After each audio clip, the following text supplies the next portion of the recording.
Hey, Doc, you're telling me you built a time machine out of a Mandalorian? And then they made a game out of that? I don't know why I keep saying Mandalorian.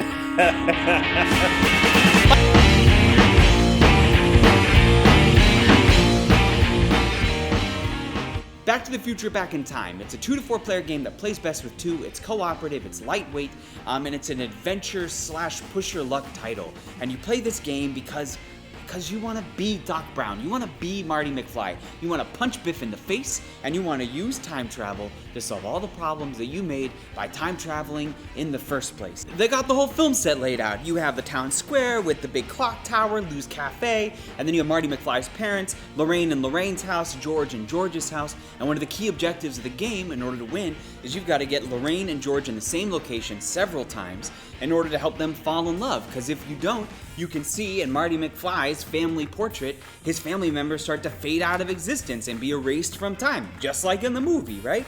And then you've got this sick freaking DeLorean. Like, all the other figurines are pretty black, but the DeLorean is totally awesome.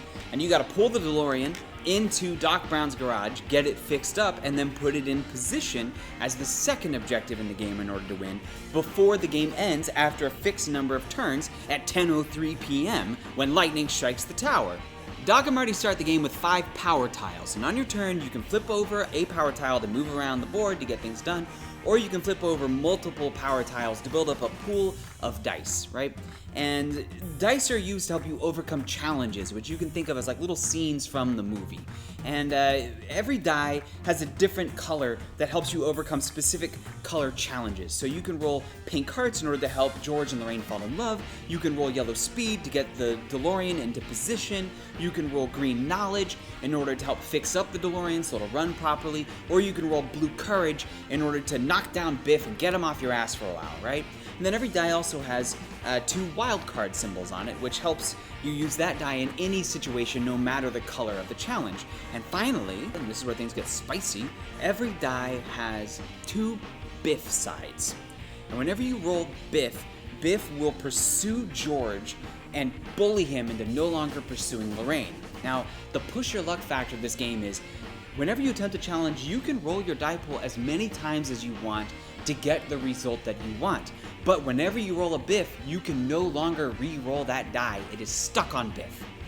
Which means that sometimes you show up to help George and Lorraine fall in love, but the more you help them, the more Biffs you roll, and instead of helping them, Biff shows up and kicks George around.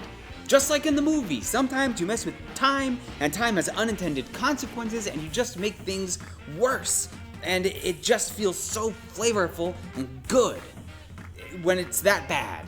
Well-themed games have mechanics that bring out the theme, that bring out the mechanics, and they kind of work together to make this story emerge in the mind of the player. And this game leaves so much fun space to help you create your own Back to the Future narrative. Like, a great example is Marty and Doc each have a special unique power, and Marty's power is that Lorraine can move towards him twice on every one of his turns, which at first you think is because, you know, in the movie, Lorraine kind of thirsts after Marty before she goes after George. Like, get you a girl that looks at you the way that Marty's mom licks it. No, I shouldn't make that joke. That at first it looks like she's just chasing him, but in reality, Marty is the best equipped in the game to wrangle them together, and that's what he spends his time doing in the movies. And Marty's power tiles at first make him best equipped at dealing with Biff. He doesn't have love dice, he has courage dice. So it's tempting if you're playing Marty to just want to beat up Biff and get him out of the way. But you can't win the game if you do that. It's almost like you as a player have to learn that being able to beat up your high school bully is not as important as, you know, caring about the people who are significant to in your life.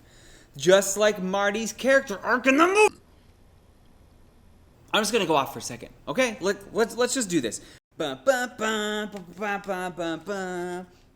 you are a Marty McFly and you get his skateboard, you beat Biff every time you fight him. If you're Doc Brown and you get his video recorder, you can retry any challenge that you fail, because it's like you sent word back to yourself from the future to help yourself out. Like, it works. If you get Biff's homework, you get this thing that he used to torture George in the movies, and now you can taunt him with it and like drag him all around across the board. The manual for this game is the Tales from Space comic book cover. How adorable is that? When it's sitting on the table, it adds to the theme of the table. This game is about its theme. You get out of it what you put into it. Like, it's a tough game. We've only won like 1 out of every 3 or 4 games. And yeah, you gotta use all of your resources well, and you gotta get lucky. It's a dice game, right? It's about mitigating risk and knowing when to push your luck and take chances. But if you can read between the lines and the mechanics, you will find just countless little Easter eggs of fun narrative moment. Throw on your red vest, get a Doc Brown wig, throw on the soundtrack because it's amazing to this movie. The score is so good, and go ham with it. So yeah, we got Back to the Future Back in Time in our game library now. You can rent it from us on site. It is, like I said, a lightweight game. You can learn it while you're playing it in one go, probably in about 2 hours. Or if you'd like to purchase it for your own home, check out our Amazon affiliate link. That's a great way to support us during COVID if you're not eating out at this time. Otherwise, thank you so much, and like, subscribe, all those good things. Have a good day.